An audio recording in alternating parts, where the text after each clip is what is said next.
जब से media awareness ज़्यादा आ रही है, लोग मीडिया पे ज़्यादा इन्हें देखते हैं, तो हमारे पास उसकी वजह से काफ़ी लोग आ रहे हैं जो कहते हैं कि जी हमारे लिप्स बहुत डार्क हो रहे हैं और वो चाहते हैं कि उनके भी प्रॉपर पिंक लिप्स लगें और अच्छा एक लुक आ रही हो।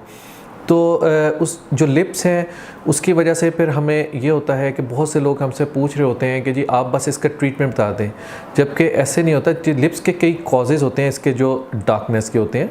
इसमें आपके एनवायरमेंटल फैक्टर्स होते हैं, आपके हार्मोनल फैक्टर, हेरिडिटरी फैक्टर हैं। कुछ लोगों का बहुत ज़्यादा सन एक्सपोजर हो रहा होता है जिसकी वजह से अल्ट्रावायलेट रेज़ की वजह से वो डार्क हो रहे होते हैं।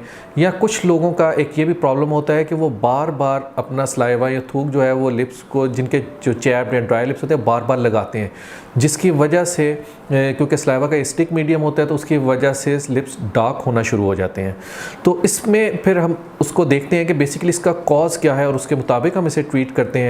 और इसके ट्रीटमेंट ऑप्शंस में कुछ पील्स हैं और मोस्टली हम लेज़र्स को यूज़ करते हैं। 2-3 किस्म की लेज़र्स होते हैं जिन्हें हम बारी बारी यूज़ करते हैं ताकि वो लिप्स का कलर भी बेहतर हो सके और ऊपर से जो है उसकी वो डेड स्किन उतरे।